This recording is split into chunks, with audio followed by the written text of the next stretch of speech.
Thank you to the Melbourne Guitar Festival for organising this, and to the composers of today's pieces. So we've got a nice little kind of mini concert here for you. The first piece I'm going to start off with is called Solace, written by Rick Alexander. And Rick is a guitarist and composer based here in Melbourne, and I've had the great pleasure of knowing him for the past several years. And he took the composition course, the introductory composition course last year, and composed this stunning piece as a result of taking that course, and just absolutely blows me away. Very, very evocative piece. It's kind of in 3 sections. The middle section really changes mood, and then we return back to the first section at the end. So really, really gorgeous, evocative melody as well. So hope you enjoy Solace by Rick Alexander.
So a very, very beautiful, moving piece. Not only well crafted, but it's just very speaks very expressively. That's Solace by Rick Alexander. Next on the program, we have a piece called The Little Waltz. This is by Shane Jones, who is a guitarist based, I think, in Bendigo or Ballarat, somewhere in regional Victoria, I think. And I think this is Shane's first ever composition, which is just incredible. For many of the people who took the composition course, it was their first composition. So this is The Little Waltz, a very, very charming piece by Shane Jones.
All right, so another very, very moving piece. This is what I think, what I was most impressed with was with these, the people who took the composition course wasn't just the, the ability, the talent and the craft in the composition, but was the kind of immediate expressive message that it communicated, these pieces communicated. So an example of a very, very fine first composition by Shane Jones there, well crafted, but also having a very expressive message to it too.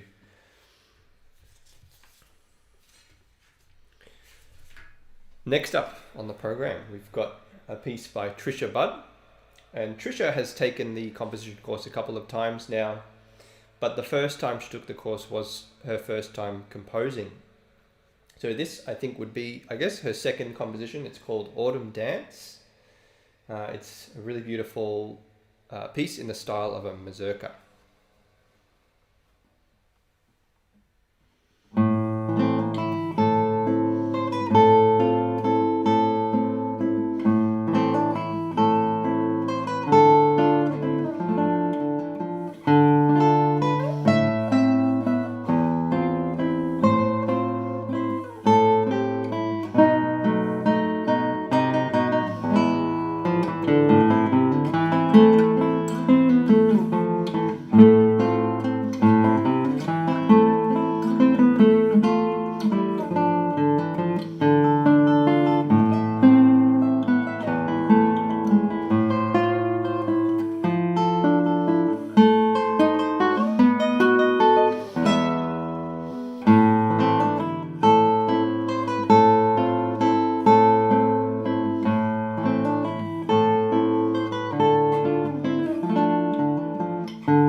Okay, beautiful example of a.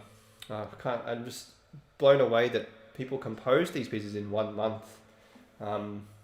This one of the features that we talk about in the composition course is placing melodies into different registers, and I really love how Trisha took full advantage of that, putting the melody into the, we hear it up in the higher register, and then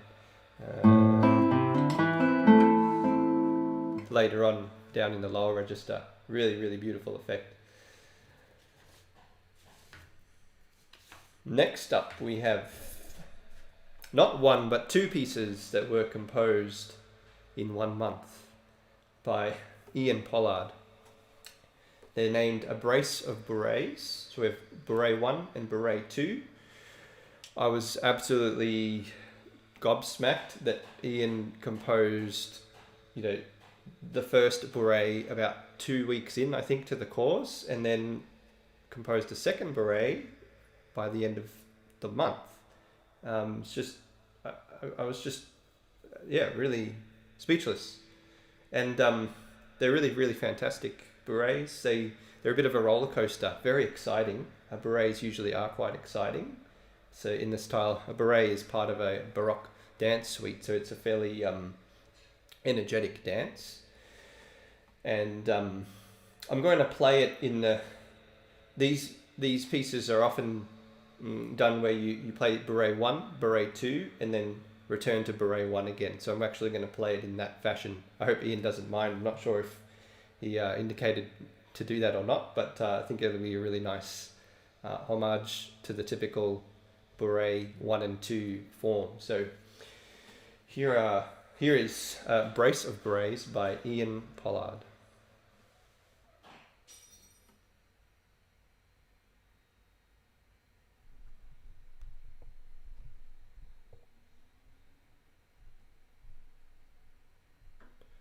So I'm just sorting out some technical things here. I'm just going to see if I can fix something with my sound here. Just for a second. There we go. I'm not sure if that's changed it there. All right.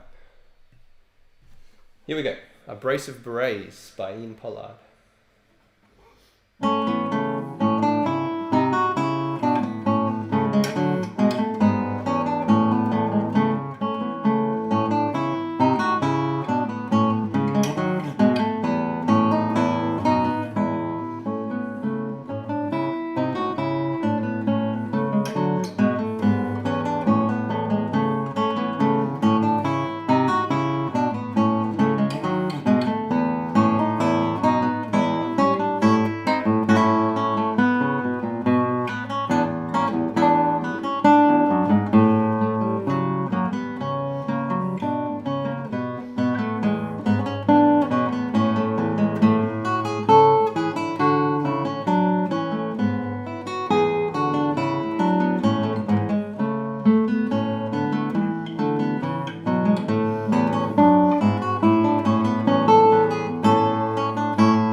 All right. Wow. Fantastic. So fun to play those berets. And I'll point out, if I didn't earlier, that this is Ian's first ever composition.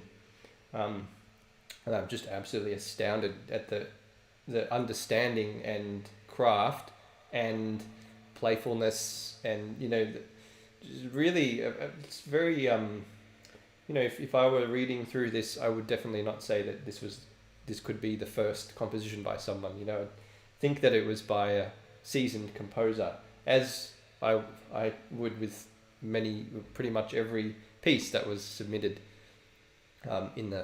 during the composition course. So just fantastic work by Ian there.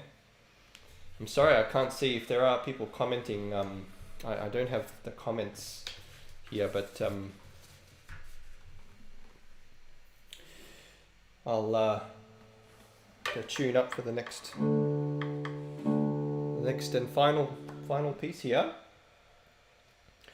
Hope you've enjoyed the program so far, and we do have another one of these mini concerts on next week, at the same time, Monday. I'm going to finish on a piece by Karen Levitin. It's called Shadowy Light. It's a very, very touching and dramatic piece here. So this is, Karen took the introductory course and oh, here we go, I can get the comments now. Karen took the introductory course and the advanced course, so we actually have an advanced course as well.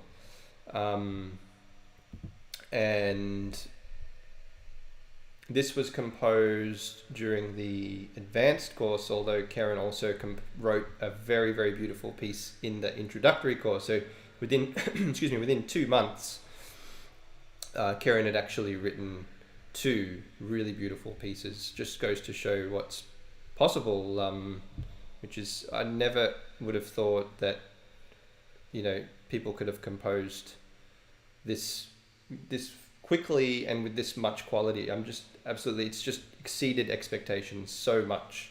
So really great job. Okay, so I've got the comments here. It's great to see some familiar names here. Thank you everyone for coming. So I'll play Shadowy Light now by Karen Levitin.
All right.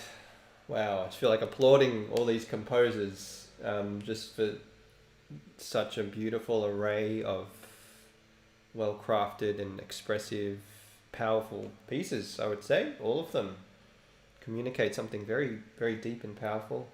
Um, this one's almost got a sort of timelessness to it. You know, I just feel like time stops, you know, in this one.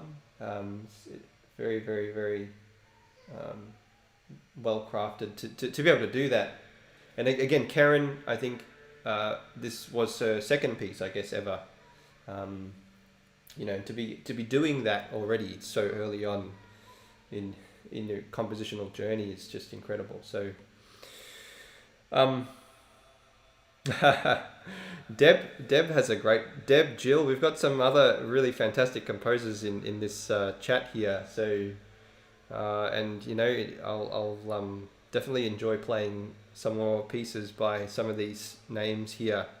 You know, just there's so many pieces. It's just really need quite a few concert opportunities to program them all in. So, well, I think I could do. Well, you know, maybe we can end at 7:30, and I'll do an encore. How about that? So, encore to celebrate these composers. Now, I wasn't actually prepared, honestly, to do an encore, so I could just duck down and get the music here, get some music. Goodness.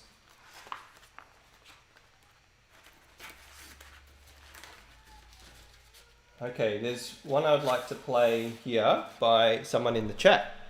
This is by Jill Robinson, and it's called Heart Song.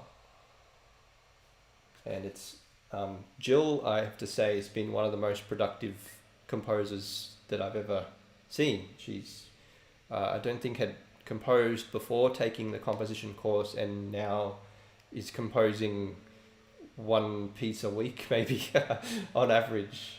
And I get the great privilege of, you know, getting to see them and play through them very early on in their life. So this is called Heart Song by Jill Robinson.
Oh, what a just magical piece there by Jill.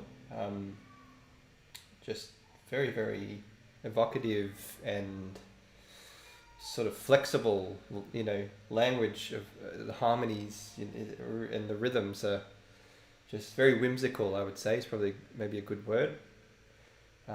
Absolutely wonderful piece. So thank you everyone for being here. It's just an honor and privilege to play this music for you. It's so refreshing to hear and play new pieces. There are more to come, so please join us again next week. My plan is to perform one piece which is a very, very big one, and I'm sort of practicing it up. It's a theme and variations work by someone who took the advanced composition course, and it's just a warhorse. It's I think 12 variations and an absolutely gorgeous theme. So there might be some time though for a couple more. I hope there will be, because there are so many to enjoy and to play and to share. So thank you everyone. Thanks for the love in the chat room there. It's really great to see. And till next time, see you around. Oh, I do want to say we do have an ebook with some of these pieces featured in it. We have 2 ebooks actually. I'm not sure if the links are in the YouTube description. Maybe Michael will put them up in the chat if possible, or you can visit the Melbourne Guitar Festival website, and I think my website as well on the homepage to find the 2 ebooks. I know Rick's piece is in there and Shane's, and there might be I think you'd really love to go through. So I'll see you all next time.